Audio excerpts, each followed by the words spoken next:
नमस्कार.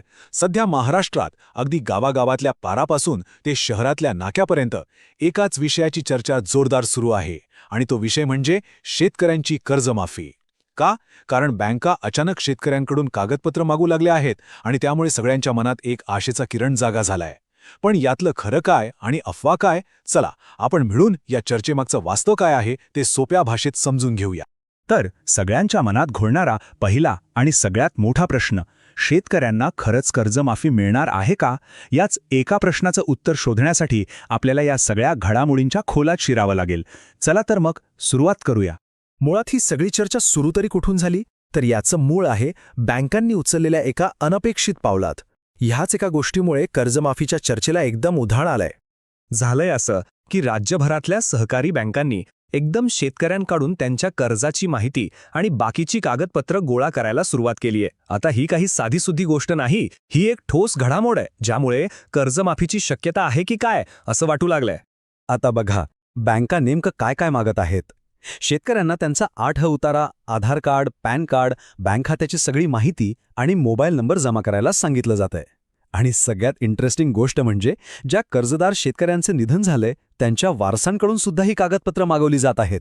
यावरूनच अंदाज येतो की ही प्रक्रिया किती मोठ्या आणि गंभीर पातळीवर सुरू आहे. ठीक आहे, म्हणजे एकीकडे बँका कामाला लागल्या आहेत, कागदपत्रांचे गठ्ठे गोळा करतायत, पण मग सरकारचं काय म्हणणं आहे?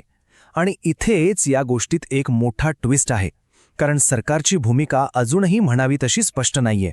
इथे बघा, सगळं चित्र एकदम क्लिअर होईल. एका बाजूला आहे चर्चा की कर्जमाफी आता झालीच म्हणून समजा, पण दुसऱ्या बाजूला आहे वास्तव. आणि वास्तव हे आहे की राज्य सरकारने अजूनपर्यंत अशी कोणतीही अधिकृत घोषणा केलेली नाही. म्हणजे बँकांची तयारी सुरू आहे पण सरकारकडून हिरवा कंदील नाही. हे गणित थोडं विचित्र वाटतंय, नाही का? मग सरकार काहीच बोललं नाही का? तसंही नाही. जेव्हा शेतकरी संघटनांनी आंदोलन केलं तेव्हा सरकारने एक आश्वासन दिलं होतं. ते म्हणाले होते की 30 जून 2026च्या आत कर्जमाफी केली जाईल.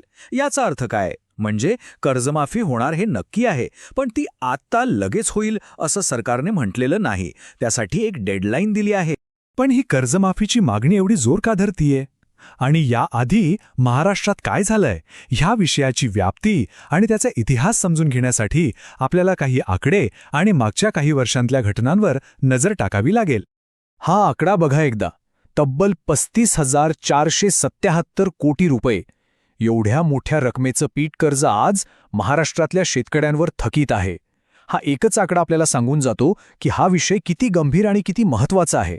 आणि शेतकऱ्यांना कर्जमाफीची अपेक्षा का आहे हे समजून घ्यायचं असेल तर थोडं इतिहासात डोकावूया.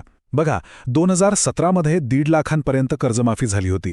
मग 2019मध्ये ही रक्कम वाढून 2 लाखांपर्यंत गेली.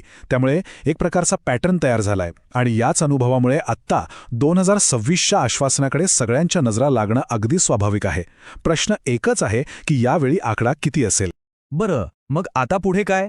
बँकांची तयारी सुरू आहे, सरकारने एक डेडलाईन दिली आहे, पण या सगळ्यामध्ये ज्यांच्यासाठी हे सगळं चाललंय त्या शेतकऱ्याला नेमकं काय हवंय? त्यांच्या काय अपेक्षा आहेत? शेतकऱ्यांच्या मागण्या अगदी सरळ आणि स्पष्ट आहेत.